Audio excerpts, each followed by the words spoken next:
রাসূল বলেন আল কিরমু উমুল কাবায়ের, কবিরা গুনাহ হলো সমস্ত কবিরা গুনার মা হলো মিথ্যা কথা। নাউজুবিল্লাহ বলেন।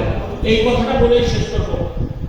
আমাদের যে তাবলীগের একজন মুরব্বী ছিলেন হযরত ইলিয়াস সাহেব রাহমাতুল্লাহ আলাইহি, তিনি বানিয়ে তাবলীগ নাম শুনছেন আপনারা? হযরত ইলিয়াস সাহেব রাহমাতুল্লাহ আলাইহি এই তাবলীগে একটা কিতাব পড়ানো হয় ফাজাইলে আমাল। বিভিন্ন মসজিদের মধ্যে দেখেন না ফাজাইলে আমাল আছে। এই ফাজাইলে আমাল কে লিখেছে বলতে পারেন? ওর উপরে কিন্তু লেখা আছে, লেখকের নাম শেখুল হাদিস আল্লামা জাকারিয়া কান্দলবী রাহমাতুল্লাহ আলাইহি লেখা আছে। দেখেন এই জাকারিয়া রাহমাতুল্লাহ আলাইহির আব্বার নাম হলো হযরত ইয়াহিয়া কান্দলবী রাহমাতুল্লাহ আলাইহি। উনি যে এলাকায় বসবাস করতেন কান্দলবী ভারতের ভিতরে, ওই এলাকা একটা দ্বীপ রাষ্ট্র, দ্বীপ। ওই জায়গার ভিতরে ক্ষমতা নিয়ে 12 মাস লাগিয়েই থাকতো মারামারি মুসলমান হিন্দুর ভিতরে। ওখানে একটা বাজারের উপরে একটা খাস জমি ছিল। খাস জমিটা বুঝেন মানে কারণ না, সরকারের। এই খাস জমির উপরে একটা ঘর ছিল। যখন মুসলমানদের একটু অধিপত্য বিস্তার বেশি হয়ে যেত তখন ওরা ওইটাকে মসজিদ বানায় আলেম দিত, নামাজ পড়া করতো।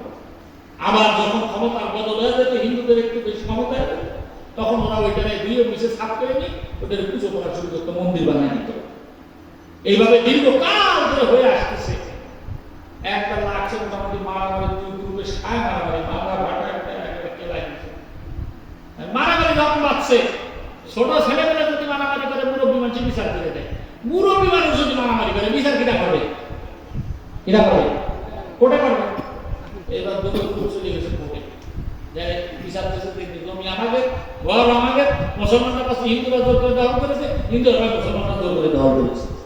ধর্ষক যদিও হিন্দু, কিন্তু দেখলো যে জমি তো যারা ধর্মীয় দাম কাজে একটা বুদ্ধি করে ফয়সালা যদি না দেওয়া হয় তাহলে কোনো ধর্মই মানতে চাবে না। কথা না ধর্ষক বললো যে ঠিক আছে, আগামী সপ্তাহে মঙ্গলবারের দিন আসেন, ওই দিন বিচার করে দেবো। তবে আমার একটা সহযোগিতা করতে হবে। কি? আপনাদের এলাকায় সবচেয়ে মুরব্বী মুরব্বী আছে, তারা বেরিয়ে নিয়ে আসবে, ওর কাছে দুটো একটা কথা জিজ্ঞেস করার আছে। তো ঠিক আছে। এর মধ্যে দর্শক খবরে দেখা জমি হলো সরকারি জমি, খাত জমি হোক, মুসলমান করে না হিন্দু করে। চিন্তা করলে তো জমি তো কারণ না, বড় কারণ না, মারামারি করে ভাটামাটি করে উঠতেছে। ঠিক আছে, আসলে মঙ্গলবার। কিন্তু এই যে দুই গ্রুপ গেছে, এই দুই গ্রুপ বুঝতে পারছে মুরব্বীরা যেহেতু নিয়ে যেতে পেরেছে এলাকার সবচেয়ে মুরব্বী, ওর কাছে তার জিজ্ঞেস করবে, বোঝা যায় ভাইসালাটা ওই অনুযায়ী ওই পক্ষেই চালায়। যাই এত মনে করেন চিরনি অভিযান চালাইছে, সবচেয়ে বড় কোনটা আছে খুঁজতে খুঁজতে খুঁজতে খুঁজতে দেখতেছে ওই এলাকার সবচেয়ে মুরব্বী মানুষ যে সে হলো হয়তো ইয়াহিয়া কান্দলবী রাহমাতুল্লাহ আলাইহি।